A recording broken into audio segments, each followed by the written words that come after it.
there, REM-PCs. Welcome to our very first episode of Rules of Cool, where we interview special guests, creators, gamers, designers, and world builders. And then stay tuned because at 5 p.m. PST is the series premiere of our actual play of Shadowrun's 6th World, Emerald Glitch. I'm your host, Rem, and today we're going to talk about all things Shadowrun. I'm excited to get straight to our special guests, so let's get started.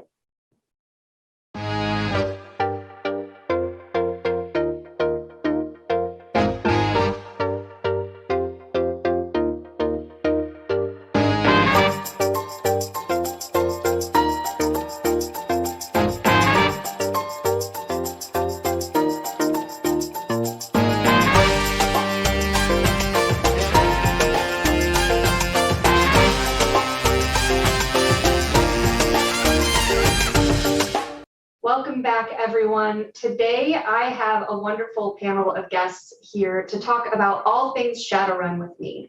Not only do these fine folks help build and develop the Shadowrun line, but they're also good friends of mine, and so I'm always thankful for a chance to talk to them.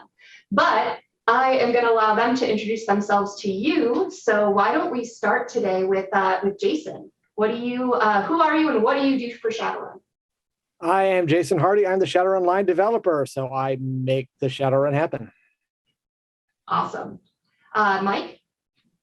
I'm Mike Messmer. I'm the Shadowrun Catalyst demo team lead RPG agent, as well as a freelancer who works on the Shadowrun line. So I make the Shadowrun happen at the cons. Awesome. I'm seeing a trend starting here. Hal, how about you?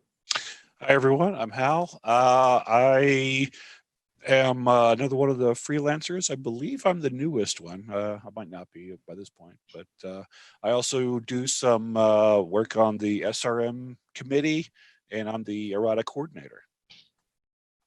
The errata coordinator. I just want to clarify that. Awesome. RJ, who are you? Hello, everybody. My name is RJ Thomas. I'm a senior writer at Catalyst Game Labs. I've been writing with Shadowrun, under the wonderful watchful eye of Jason for about a decade now. I'm also a demo agent, so occasionally when I'm not writing for Shadowrun, sometimes I'll come to the conventions and help people find out what exactly a great game Shadowrun is. Awesome. And last but certainly not least, Cliff. Hi, my name is Clifton, also potentially more known on the internet as Mr. Johnson of the Arcology podcast. Do a lot of podcasting about Shadowrun, actual plays, talking about the game, but also lately a lot of writing for Shadowrun. I'm pretty involved in that lately. It's been super exciting. Neat. Well, it's great to have you all here. We're going to start with the easiest question first, and I'm going to pitch this question to Jason because I know he has a scripted answer ready. But then I want to open it up to anyone else who wants to chime in and say what it means to you. But Jason, what is Shadowrun? It is where man and machine meet magic. It's magic cyberpunk noir. It's cyberpunk, so set in about 2082 is where we are now. So you got all the evil corporations and cross dealings and underdog punk people, and then you throw in fantasy, so you've got elves and mages and dragons and trolls, as Hal is showing us, and dragons run corporations, and Shadowrunners are the people who try to eke out an existence by not selling themselves out to the man and try to find a way to survive and maybe make the world slightly better if they can figure out a way how. Awesome. That's a pretty great description. Does anyone have anything to add of what Shadowrun means to them or how you visualize the world? Shadowrun is a cyberpunk dystopia that is extremely grimdark, where players have the option of carving out their own little bit and maybe making the world a little less dark by showing just a little bit of light. Or they can go the exact opposite and be the absolute worst people they want. But then because it's Shadowrun, sometimes it's not about good, bad. It's about whether or not you get paid. True. All right. Well, go ahead, Mr. J. I was just going to add that all of those things are true also. Doing crime for money. contractual basis, usually on a one-off. It's just something I'd like to add in. Cyberpunk goes, a good long ways back. It's a pretty well fleshed out genre, but urban fantasy, not so much. And I think Shadowrun, might have been, one of the reasons that became as popular as it did. So, like cyberpunk plus urban fantasy is it's a pretty fun niche to be in. Yeah, definitely. I think for me, getting into it, it was that mixture to me of like I think I can say this. Hopefully, we don't get sued, right? It was like Lord of the Rings meets Matrix meets Blade Runner, and that to me was like, ooh, let's dive into that world and make it our own. It's adding into our own real world the ability to use magic and futuristic technology and have different races and play elves and dwarves and whatever you like. And that's just fantastic. Everyone's got their favorite cyberpunk books and movies, and everyone's got their favorite fantasy books and movies. So there's something for everybody in Shadowrun. Yeah, definitely. All right, so Shadowrun has been around for over 30 years now. So how has it evolved since the first edition to what is now the Sixth World Edition? Any of you can take this. You don't want me to answer. I'm going to talk about rules. So that's going to be a dry discussion. It is a world that started out very, very much cyberpunk. It was all about the streets. Over the last 30 years, it is still very much that, but it has grown to such a way where you start blending in all sorts of different genres. You've got the noir detectives running around. You've got high-tech cybernetic warriors and magicians running around in blending high technology and it started off relatively small, but it has started to balloon into something that the technology itself, it's in some ways it mirrors our very own world, but in a lot of ways it has become its own thing. There's technology and things that happen and the way it happens in Shadowrun that totally went off script compared to how the real world evolved. But yet at the same time, you can see enough themes in Shadowrun. Things like, what do you do to survive? What are some social issues that you see in the world today? Things like racism, things like that have always been a part of Shadowrun and have made for an interesting parallel as the universe has evolved. And it's a great way for people to explore some of that while also thinking about some heavy topics. But at the same time, you can have a lot of fun. You can be the hero that you always wanted to be, or at the same time, you can be the villain that you've always wanted to be. That's the great thing about Shadowrun. There is nothing that locks you into saying you have to do this. You literally have the freedom to do and be anything you want. There just might be consequences, though. I like how you phrase that. And I remember my very first game of Shadowrun, the GM was like, well, what kind of game do you want? Do you want this to be like superhero where you can backflip out of a window, shatter the glass and land and be okay? Or do you want this to like have consequences and, you get hurt and like there's that threat of life loss and things like that. So you can make it your gameplay however you want it to be. And I really like that about it too. Do you think maybe that's one of the most significant ways that I've noticed that Shadowrun has evolved from first edition to more current ones? Is that in much earlier editions, you were much more likely to have your character suddenly taken away from you by a bad dice roll. In more recent editions, that almost never happens. In part because there's the mechanic to permanently burn off part of your attributes to sort of edit reality to go, okay, no, I might be really messed up, but I'm not actually dead. Yeah, but at a cost. And that really was not as much of an option back in the day. You had some ways around it, but it seems like it was a lot easier to get killed in the second edition than it is in, say, fifth or sixth. Yeah. Well, back when everybody had only one one health bar and it was 10 boxes and that's it. And it went off in chunks of 1, 3, or 8. it definitely could make things a little different there. Over the years, yeah, the lethality has been toned down a little bit. The world has expanded so exponentially to what it used to be. It used to be, very much like RJ said, very very street level, very kind of anarchists against the man kind of early on, and then it's kind of evolved into almost almost like Matrix like. It's kind of gained a kind of a very sleek veneer on over the top of what it used to be over its old rough edges. Yeah. Yeah. Yeah, it started out on the streets. Then you started getting, which a lot of people called Pink Mohawk, which is sort of the really rough and tumble, chaotic. Hey, let's just do the thing, and woo, we don't care. Throw the fireball, shoot the gun. Damn the consequences. And then as it's progressed, late 90s, early 2000s, then you're starting to, with the influence of movies like, say Mission Impossible, Ronin, stuff like that, you start to see more what's known as black trench coat, where it starts players maybe start becoming more professionals. They're not just, the street toughs. They're not just, the anarchists. Now you're starting to get the professional gunslinger, the professional hacker, the professional warrior soldier starting, and you're getting the both sides kind of trying to mingle, but sometimes it works, sometimes it doesn't, which creates conflict in that particular style.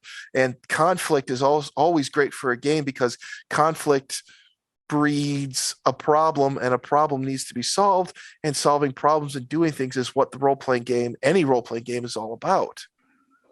And all this is not to say that lethality that we talked about from earlier editions is not still present.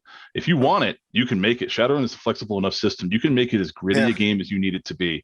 In the games that I run, I tend to run them a lot more grittier. There's a lot more consequences, and people break themselves and end up in the hospital. That's what happens.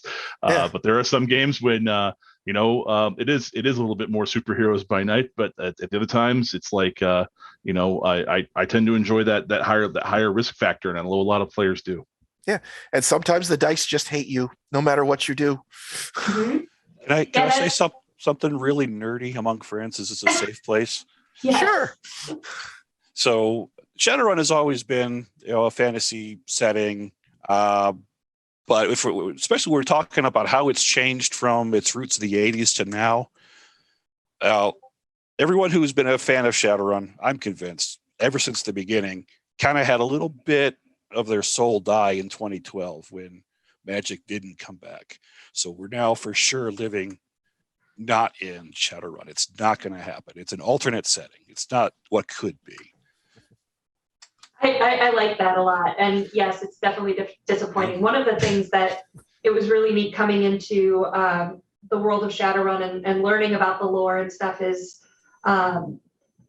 the timeline of everything that comes out is 60 years in the future of now. So some of the things that have come to pass as we've caught up to that time in the last 30 years have actually been a little prophetic and have actually happened. So that's pretty neat, but Magic sadly was not one. And some of them is the opposite, where you see over the editions, Shadowrun originally came out before the Lost Generation in Japan. So originally, most of the megacorps were all Japanese, but as that future has become less likely, now we have more megacorps from around the world. And of course, one of the biggest changes Shadowrun ever did from 3rd to 4th edition, we went to the wireless matrix. Because there you go, right there. Who can imagine a future with no cell phones? So I mean, you gotta put it in. Well, even at a Shadowrun Origins podcast where we play in the 2050s era using more current rules, I sort of play it like, hey, you've got cell phones and wireless technology. You just can't jack in and transmit SimSense that way. So you still have to jack in the hack, but you can search the web on your phone. It's a good workaround. But yeah, pocket secretaries don't cost 3,000 yen like they did back in the book then. Yeah. Secretary being the equivalent of what we call a cell phone now. Mm-hmm. When I first learned about cell phones, that's a pocket secretary. I mean, that's what I called mine for quite some time. Yeah. talking about the transition from the past 30 years and what's kind of happened in the world and some of the rules and stuff like that, what about dice? Has it always been fistfuls of D6s? Yes. Yep. Sometimes one fist, sometimes two fists. That's right. I've If it's not got broke, you don't fix that. So- Yeah. Just get your big 64 ounce mug of dice and just okay. So we need to take a 30-minute break. I got to count this up. Let's order pizza. Just how it goes. I'm a Excellent. big dice pool fan anyway, so yeah, it's part of the key part of Shadowrun, so it's not going anywhere. I have a ceramic dice bowl, and there's nothing more satisfying than playing Shadowrun and hearing the ching, ching, ching, ching, ching, ching, as you roll it. It's one of my favorite things. Great. Well, so what is the appeal of Shadowrun to someone that's only familiar with the fantasy RPGs and Dungeons and Dragons and things like that? What is the draw that would move them from that world into this one? I deal with that all the time with a lot of my friend group and a lot of the people that I work with. They asked, what's the difference, right? And the difference for me is like the easy way to put it is that it comes out in options, right? Because we're using our real world as a base. We have so much more variety to work with, not only from a character generation standpoint, but just like a sheer option of what you can do standpoint. And then you take it and you say, all right, we're going to take that setting, we're going to thrust it into a more modern cyberpunkish era, and then we're going to keep the magic that goes with it. And what you do is you open up this world that is like orders of magnitude bigger than what you would get in a more confined fantasy setting, because the lore of Shadowrun is exceptionally deep and it has been going for a very long time. And that's what I always tell people. They get hooked on the lore and they stay for the games. It's kind of how it goes. Yeah, the rules reboot every edition, but the setting just keeps going. It's always the same setting. Yeah, we just keep adding more to it. And the great thing about Shadowrun is that no matter what game system you come from, you can usually find something in Shadowrun. There's literally something for everybody in there.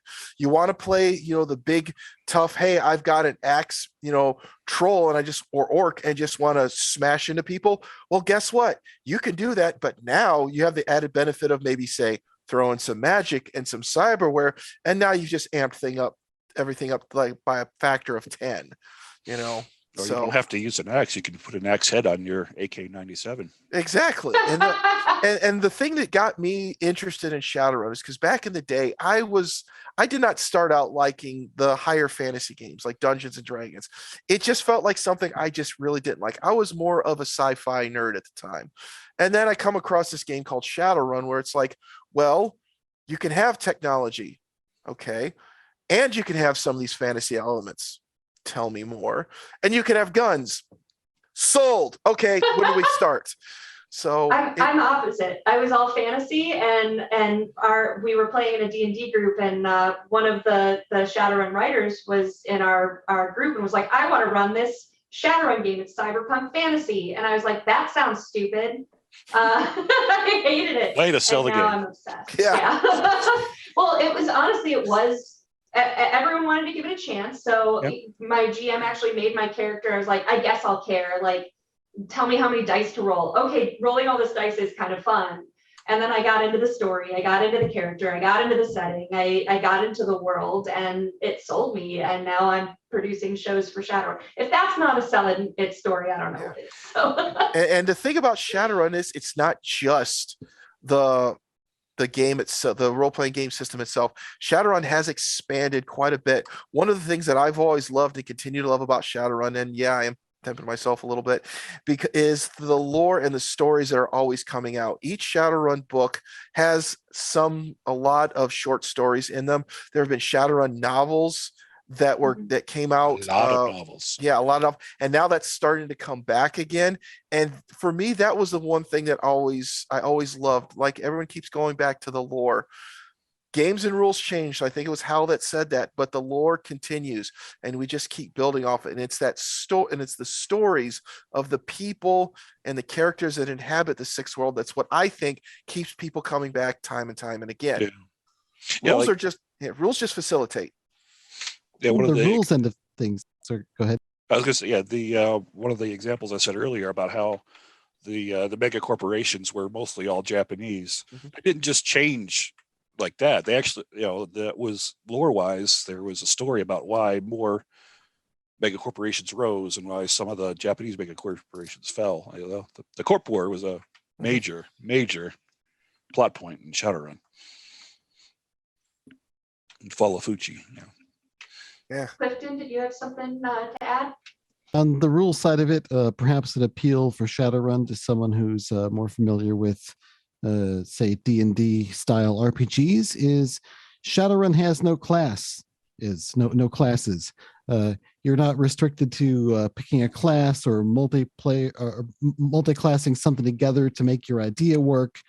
You get to decide which of the elements of the magic and the cybernetics or the hacking and many variations within those, or if you're going to lean into skills or social ability, you can make a character that really fits within an archetype, which can be like a class, but you don't have a class that tells you what you have to do.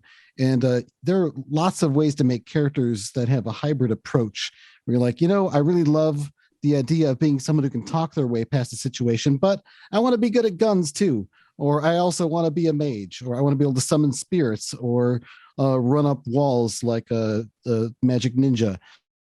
Mm-hmm. Yeah, it's all there for you to pick from. Some things are going to maybe exclude others from you. Like if you go heavy cyber, your magic's not going to work as well. But you can mostly do what you want. Within some limitations. You can assign your resources to what you find most important about your character. And that has always been a big draw for me. Yeah, I've got a real quick story. This is one of the reasons I love going to convention and running Shadowrun at conventions. This has happened about maybe 4 or 5 years ago. And over the course of, I want to say 4 years, I remember meeting this one gentleman. He never played Shadowrun before. He says, I want to be a Dr. Ninja sniper. And I'm like, it's going to take a little work. Where do you want to start? I'll start with the doctor. Okay, good. Medic is a good thing. And he just kept playing that character over and over. And by, I think, a couple of years later, I ran into him again, and he showed me his character sheet and his logs, how he'd progressed over many campaigns and only one reboot, but he ended up getting really close to what he wanted. And he was just so happy and proud of that character. He said, this is the last season I'm going to play, because after this, I got to retire. But man, has it been a ride. And it's stuff like that. Like you said, you can be whatever you want to, and to see someone find that joy and actually accomplishing that, that's great. Yeah. Rules mechanics wise, a side effect of not having classes is you don't level up. Yeah. You get experience points every time you play. You just spend them piecemeal on this skill or that attribute. You don't just do everything at once like you do in a level up in a class. And just like anybody in real life, you learn a new skill and you just improve it. I do have to say, I think another draw is it allows that fantasy element for a D&D fan into our world. So like that opportunity to be like, when you watch Lord of the Rings, you're like, I want to be a cool dwarf or an elf or whatever. And then like you can bring that into our world and play in Seattle, Chicago, Cleveland, if you want to, like play where you want your setting to be, and what you know, but then it's the futuristic approach makes it justifiable, where it's like, oh, magic comes into the world at some point and changes the direction of our humanity, therefore it works out. So that was a big draw, I think, for me as well, is I want to bring it into my world. Yeah, you can still try to go take on the dragon's horde, but you can bring along your shotgun. Yeah. My money's still on the dragon. I didn't say take on the dragon. You're going to get his horde. Sneak in. Wait for him to leave, and then you. The thing is that the orcs guarding the dragon horde all have shotguns too. Yes. Yep. Always the law of Shadowrun. Whatever you use can be used against you. So let's talk about sixth edition specifically. Is it more or less accessible to new players to learn than some of the previous editions? More. The goal on 6th edition was to make it leaner, lighter, easier to get into. And so we took what was like almost 500-page rule book in 5th edition and slimmed it down to make it easier, less modifiers overall, just so you can get in and start doing stuff quicker. I think it might be more meaningful to say the rule book is about like a pound or two lighter rather than how many fewer pages it is. Yeah, the damage code has gone down a little bit. So, sometimes you may have to go old school if you want. Oh, wait a minute. You're not supposed to use the book for damage, are you? Not supposed to hit people with a book. Now I Right know now why you tell me. Now we know why those demo books are so beaten up. You're the one who's been Well, chewing up my demo books? Okay. Let's see what happens. I admit to nothing. I think you did admit to something already. Nope. I just said it was possible. I didn't say I actually did. Yeah, So- Shadowrun's roots, go back to the 80s. That was the days of super complex, super nuanced, lots of charts, kind of role-playing games. That's what people liked. But tastes and expectations have changed. So, Shadowrun's been keeping up with it. And I'd say Sixth World Edition is as far away from Rollmaster and, D&D Second Edition as any Shadowrun edition has been. Yeah. So with more, and we touched on this a little bit with talking about the 2012 event, but with more than 30 years of world building that's been done, like if any of our viewers are brand new to Shadowrun, what are the major events that a new runner should know about? The So you should know about the Awakening when Magic came back. You should probably know about the 2 Matrix crashes because they reshaped the corporate world. And you should just know about the death of Dunkelzahn, the great dragon who briefly became president of the UCAS because it was really cool. Yeah. And it was a neat event in Shadowrun history. But other than that, all you really need to know is your situation is desperate and you need to make it better. And then you can figure out the events as you go. Yeah. I'm sorry. I'd throw in the Treaty of Denver, not so much for the treaty itself, but what happened before it with balkanization in North America. I would say bugs, because bugs have been a long going plot for a long time, ever since almost the beginning. The takeover of Chicago turning into Bug City, all the corporate shenanigans Ares Macro Technology went through, and how that has evolved into eventually it came to a head not too long ago in Detroit, where there was a massive battle there, and again, Ares and the bugs, they're one of the best antagonists out there. Well, maybe they are protagonists because, maybe you want to play an insect shaman. See, again, great about Shadowrun. You can play anything. But, I would say the bugs. Also, let's not forget These the are- Ren. Yeah. These are bug spirits for anyone that's Yes. not familiar with with the world.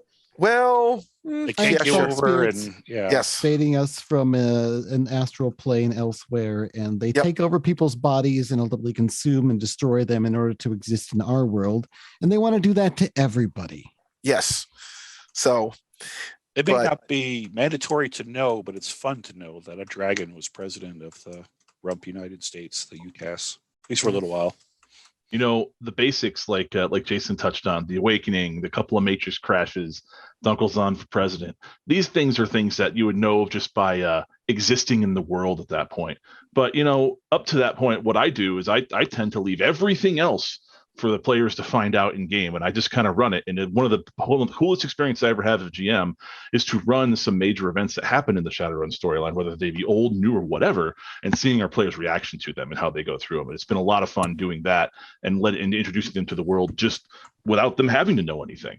I think it's worth noting that there's huge amount of lore that's existing within the Shadowrun setting. 30 years the game's been running, but as a new player, you kind of barely need to know any of it to just jump in and play the game. And you can, if you've got a good GM or just someone who knows the setting, you can explore those events, or you can just explore doing the Shadowrun things in what you imagine the 2080s to be like, and not even think too much about that stuff. Because the stories that I like most aren't the ones that focus on the big corporations of the huge events or what the dragons are doing, but what's going on in the lives of the player characters.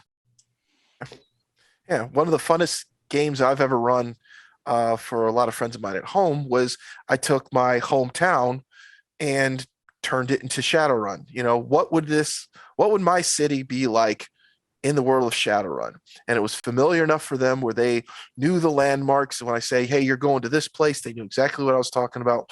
And then you throw in all the cyberpunk, all the magic, all of that stuff, and they ate it up. And that's the great thing about another great thing about Shadowrun is you can adapt it to so much.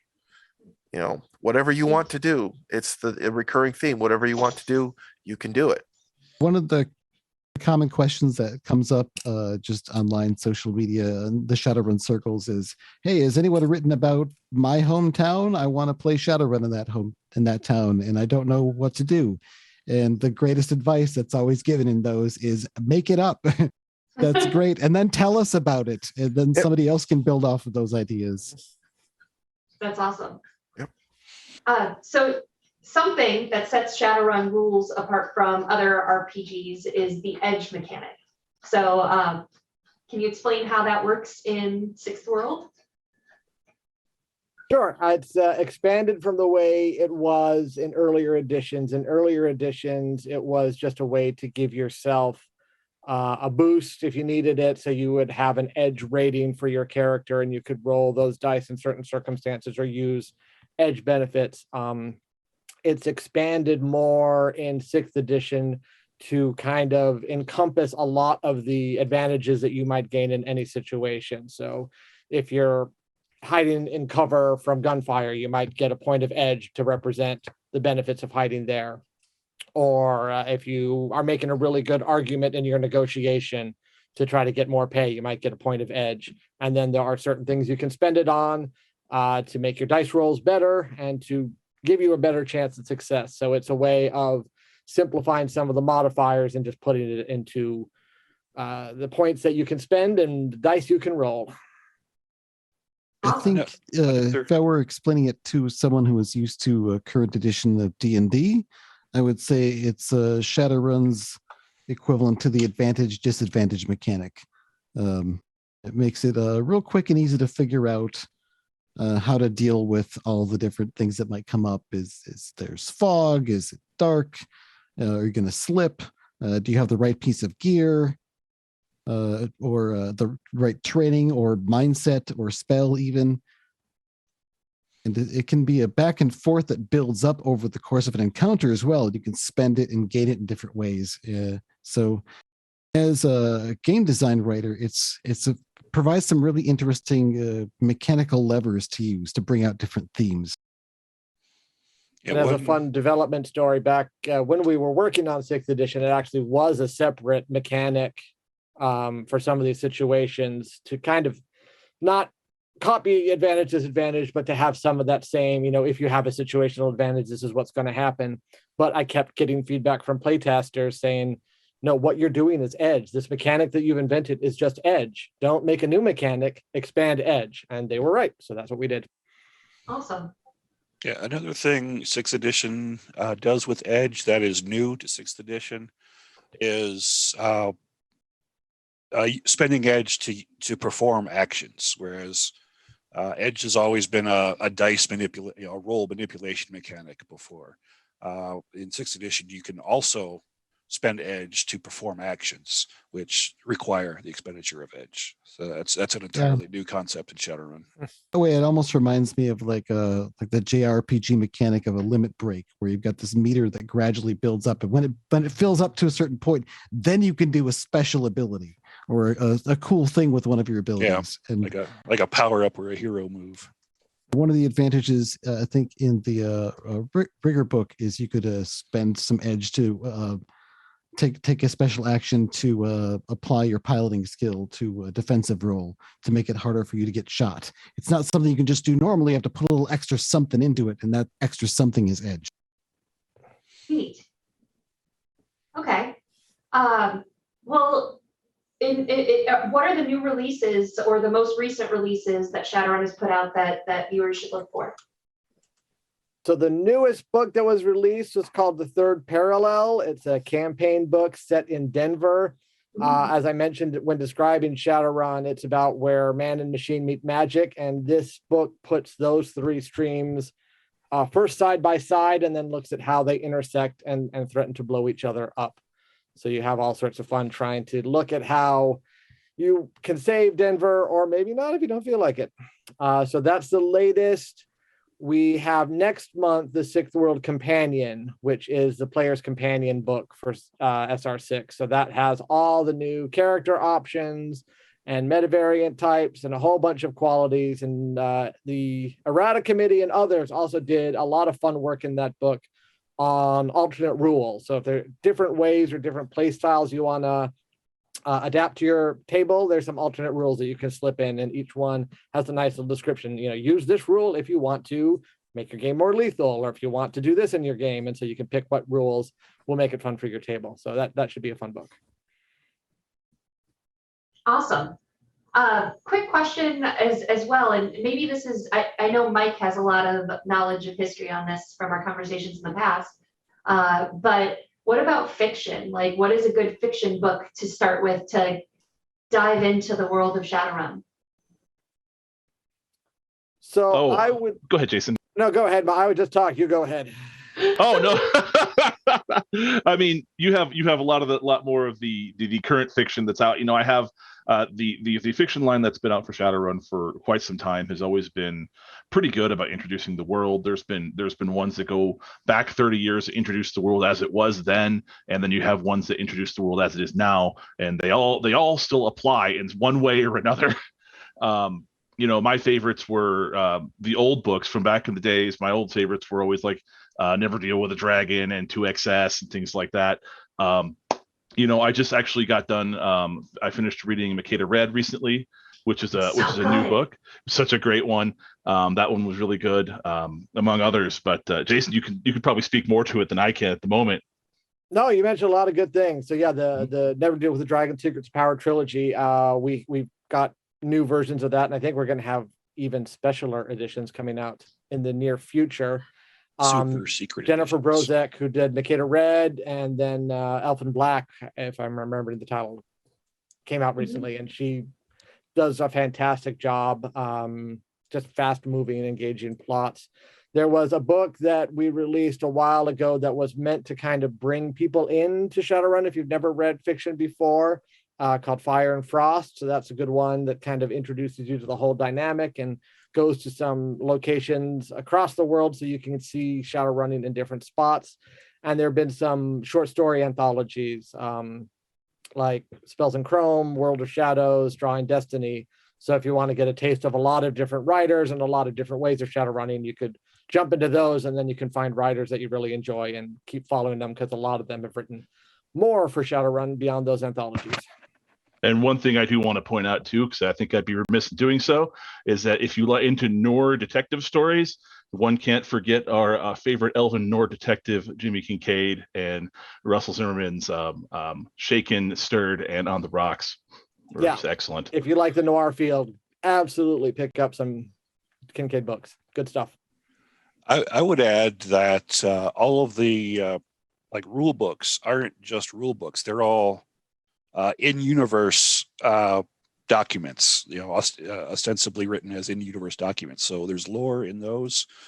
But one book in particular is a 6th edition book, but it's got no rules in it. It's just it's ostensibly a printout of a wiki from inside the universe, the Streetpedia. Oh yeah. That's my favorite lore book. I mean, it's not a novel. It's basically the in-universe Shadowrun Wikipedia. Yeah. I love having that. I leave it on my table when I play. I put it in the middle of the table. Yeah. And when I drop a name, I'll tap my finger, and then they'll go and look at the book. Yeah. So There's another book that came out a number of years ago. It's called the Sixth World Almanac. That's another great one for players who are just starting to get in there. It's literally starts from about the time the Shadowrun timeline really took off, which I believe was around the early to late 90s. And then that's when it kind of diverged from our timeline. And it goes all the way to, I want to say the mid 70s, around 75-ish. So Shadowrun right now, Jason said earlier, is only 82. So if you want to catch up on a good chunk and a lot of the high points of Shadowrun history and know some of the historical events which have shaped the sixth world, let's be very careful, folks. that is a great book to get a feel of Shadowrun history. Awesome. Yeah, a lot of great recommendations there. I've been making my way through some of the books as well, and it really helps me. I don't have a good brain for the Matrix and how all of that works because computers just are magic to me. So like I just read Dark Resonance by I was Phaedra going to Wilson. say, if you're looking for Matrix stuff, Dark Resonance is good. It was really helpful, and it was a good run. It was high stakes. It made me want to just keep turning the pages. So very good as well. Well, as we start winding down toward the top of the hour here, so we can actually play some Shadowrun, I want to ask each of you what work or book are each of you proudest of, or like is your go-to? And I know some of you might have touched on that with the lore question as well, but whether you worked on it or whether it's something that it is your go-to and you love this book. So let's start with Hal. Well, most of my writing credits are not out yet. I think Double Clutch is the only one. I don't know, that was my first writing credit that I really love Riggers to begin with, and I love how the book turned out. So I guess I'm going to have to say Double Clutch. Don't sell yourself short, Hal. The work you've done on the errata and pulling this game together and making it better every day of the work, you've done a ton of work, man. Yeah. Awesome. Yeah, the SR6 Seattle edition owes a lot to Hal. Yeah.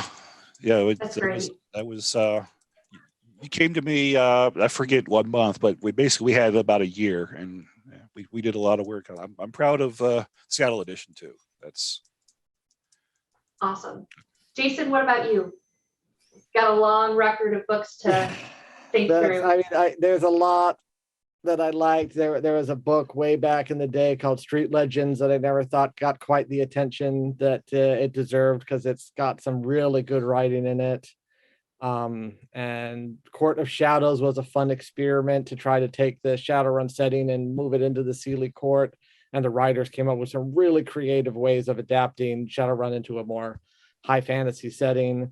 Cutting Black is a fantastic wide-spanning book, and I also am fond of it because of how long RJ and I batted that around and kept, saying, okay, we're going to do this plot and then push it here, and then push it here, and then push it here, and to see how well he accomplished the final product. As far as my books, there's always going to be a special place in my heart for Hell on Water, just because I decided to try something very strange to entertain myself.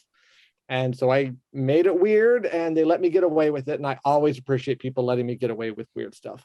I've read that one too, and it's a very good read. Well, thank you. What about you, Mr. J? Oh, me? Oh, the other Mr. J. Sorry. Oh, you're Mr. RJ or Mr. Thomas? That's what I was confused about. Sorry. Mr. Johnson. All right, I think I'm going to double dip on this one because I want to shed some light on a Shadowrun Anarchy 2050. I was super involved in that book. I sort of dipped my toes in a little bit and just getting more and more chunks of it as other people became less involved and more needed to get done, to where so much of that book is like words I wrote, adapting the classic runs to contract briefs, to life a bunch of the different characters. A lot of the if you see the character pre-gens that feel very similar to the layout, how they looked in the first edition book, those are mine. I just had a lot of fun with it. Can you explain what the difference is between like Shadowrun Sixth World versus Shadowrun Anarchy?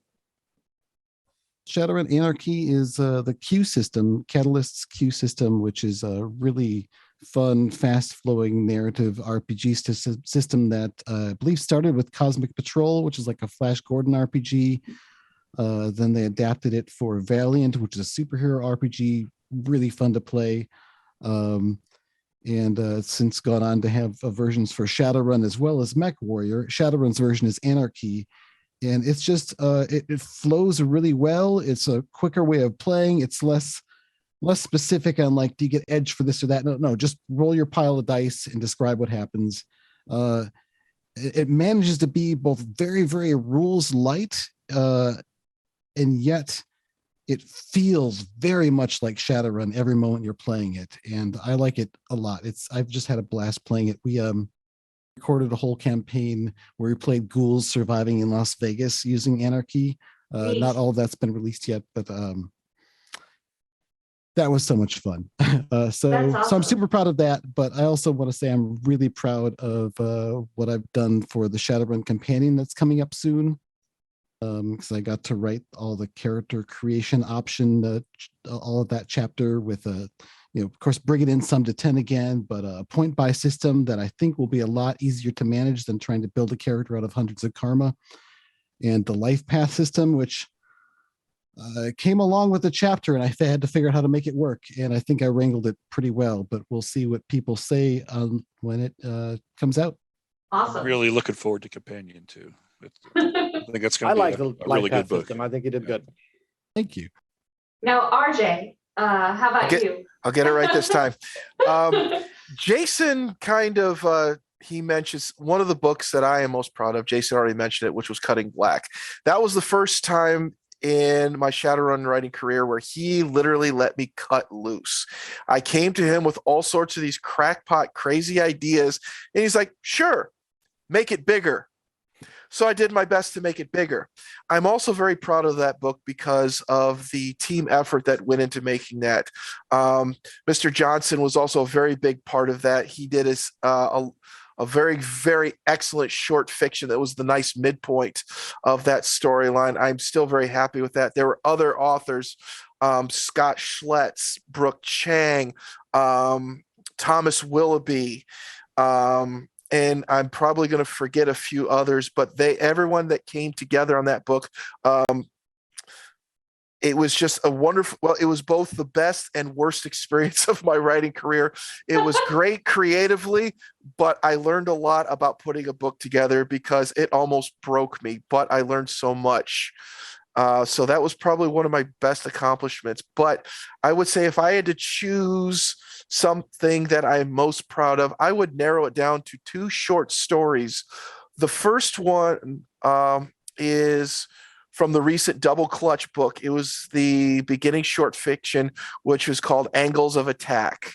That was I had a blast writing for riggers and Thunderbird pilots, which a Thunderbird, for those of you who don't know, is a lighter than air vehicle. Imagine a vectored thrust aircraft that literally rockets through the sky and only stays in the air due to the amount of thrust it puts out. But anyway, I'm getting ahead of myself. If you know XCOM, think of the Sky Ranger. Exactly. The other short fiction that I'm the most proud of was from the 5th edition book, Street Grimoire. A lot of people weren't too happy with that book, but I will stand by that book and that that story, which was called. Nope, I'm sorry, I got the book wrong. It was Chrome Flesh, same edition, but the story was called My Brother's Keeper. I literally cried when I wrote the ending to that because it was, to me, it touched on it. The story was about, part of that story was about a friend that I had that I lost to an illness. Oh. And yeah, it's something that, and I just kind of got inspiration. Two brothers on the street, both samurai, both, eking out a living, and it just came together. And to this day, I will put that short story of mine up against any other Shadowrun fiction ever. And that's not to put anything against any other writer, but that's probably the one I am most proud of right now. Well, I have to throw out too. I am very proud of Chrome Flash because it's my name's first appearance in the book. That Scott, the writer that ran my first game, put our whole gaming group in there. So I think I'm an elf genius somewhere in there. So I like going to gaming stores, and I live in Montreal now, and they all speak French. So I'll go and go, c'est moi, and I get very proud of it. And last but not least, how about you, Mike? Well, I've been doing more writing in 6th, and I started doing some stuff in middle of 5th. I think some of my stuff that I'm really, really happy with is the is the end of the Chicago arc, the Chicago missions arc, ending with Final Countdown. I think a really iconic mission. You could not have asked for more in that one. That was a lot of fun. I think most recently, what I'm probably most proud of is the Matrix overhaul that me and Bob Bolbrecht worked on through the Sixth World book, and making the Matrix really, really work for people to make it a much more accessible part of the game, and make sense to us both, as as a computer guy myself and a and a gamer. I wanted to make it work on both levels, and I think we really hit it this time. I think the Matrix really works out. Awesome. Yeah, I think the Matrix is one of the 6th edition's real strengths. Yeah. Guys did good. Cool. Well, Say one of as- 6th edition's. go ahead. I just have to say one of 6th edition's biggest strengths, in my opinion, is the action economy. I play both 5th and 6th edition in different groups, and every time we hit combat and roll initiative and start going through a combat turn in 5th edition, I go, why am I not playing 6th edition now? Awesome. That's quite the hype for it, from someone who have been heavily involved in playing in the Shadowrun community. Okay, so we're getting close. So I want to give everyone just one more chance to tout your work. Where can people follow you? Where can people find you? Where should people check out your projects and other work? Anyone can chime in, or not if you're like, don't follow me.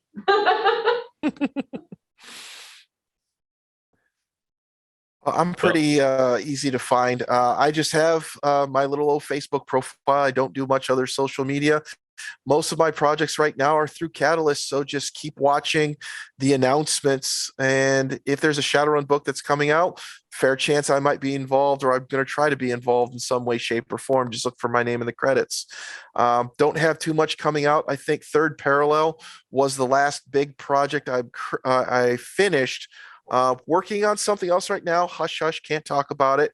But the one thing I can say is I'm hoping within the next couple months, there is a novella I've been working on for quite a while that I'm hoping to get finished within that period of time. And then once that's done, I talked to the Shadowrun fiction line developer guy, and we got another idea for something else that might be coming after that. So keep your fingers crossed. Hopefully that'll work out soon. Awesome. See, RJ is a regular social butterfly on media compared to me. So best bet is to just keep your ear to the ground as far as the new products coming out, with my name in them. And it's just like you said. And as far as I'm concerned, srconvention@gmail.com is the best way to get a hold of me as far as the demo team. And if you're interested in running convention games for Shadowrun, we have a pretty good crew. I think everybody could have some fun doing that. So if you're interested in that, hit that email address up. Yeah, stop by if you're going to Origins in Columbus, Ohio, and see Mike. We're going to be playing Shadowrun there, and then of course we're going to be playing Shadowrun at Gen Con as well. So come by the Shadowrun room and sit down and play a game with us. We'll do everything we can to get you a seat, even if you don't have a ticket. We'll do absolutely everything we can. We want people playing the game and having fun. That's what it's all about. Awesome. Who else? Shadowrun Facebook page, Catalyst Game Labs Twitter feed, Shadowrun6thworld.com webpage. Anything that happens with Shadowrun, I put announcements on those places. And if you want to see my non-Shadowrun stuff, which I occasionally work on, the Jason M. Hardy Facebook page is there and occasionally gets updated. Awesome. I am also not much of a social media butterfly, but I can be found actually on Shadowrun Missions Online. They've got a Discord server. It's a Catalyst demo team online Discord forum. I'm SSDR, short for Stainless Steel Devil Rat. It's too long for a handle, so I'm just SSDR there. I'm also rather often on Master RM on Twitch. Yeah, you play D&D on Saturday mornings, and Hal will actually, we're once a month on this channel. We're going to take a break from Shadowrun and play a one-shot, and so we're planning a Legend of the Five Rings run by Hal in June. And Hal's going to sub in for one of our players that couldn't make it tonight or for the next couple weeks, and play some Shadowrun with us. So you can hang out right here if you want to see me again. Yeah. We always want to see more Hal. And last Especially in but that hat. certainly- That's a very last- dapper hat for horns and a troll. I don't know if I can keep it on for the whole next stream. It's getting pretty warm under this, but I'll do my best. And Mr. Johnson, where can we find you? The arcologypodcast.com. You can find like just hundreds of hours of audio content about Shadowrun and actual play content of Shadowrun. If you back us on Patreon, patreon.com/arcologypodcast, there's more campaigns you can download there. And it's been a little while. We haven't been posting as much in the last couple of years, but there's still a lot out there and more to come. But biggest thing I want to promote right now is a Kickstarter going on that Rem Alternus is essentially partnering with Fracking Unicorns Games for. I'm the lead writer for as well. The next Misspent Youth book, Fall in Love, Not in Line. Doing pretty good on Kickstarter, but can always do better. We're looking forward to revealing the stretch goals because we haven't quite hit our initial goal yet. Now 3 days in, so yeah, please check that out. Boost it. Check it out. There's a live play that we're doing on Rem Alternus' channel every Tuesday during the day, and there's video on demand. You can check it out if you miss it. It's a really fun, really rules light, narrative heavy, fighting the man kind of game. A lot of fun. Very similar to Shadowrun. So, and I Clifton and I are supporting both, Fragging Unicorn. yay! And Clifton and I are both playing in that as well. So if you want to follow more of what we're doing, you can see us over there. All right. Well, thank you all for joining me. I really appreciate you making the time, and thank you for all of the good work that you do in the shadows. Thanks for having us. Thank you for playing the game and letting us come on and talk. Thank you very much for the invite. Thanks a lot. Happy to be here anytime.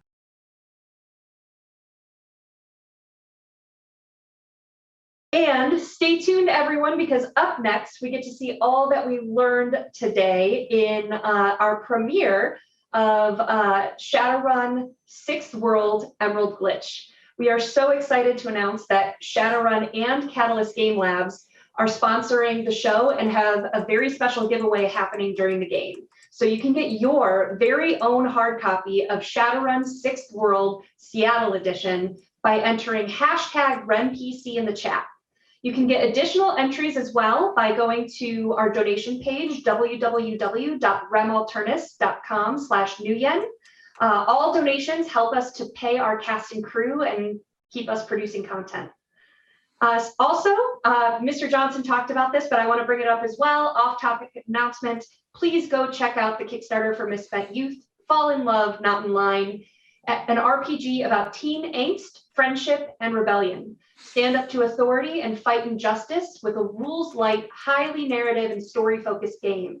Now live on Kickstarter at www.remalternus.com/misspent-youth. Thank you all for joining, and we'll see you next time where we talk the Shadowrun Missions Living Campaign. Later, RemPCs.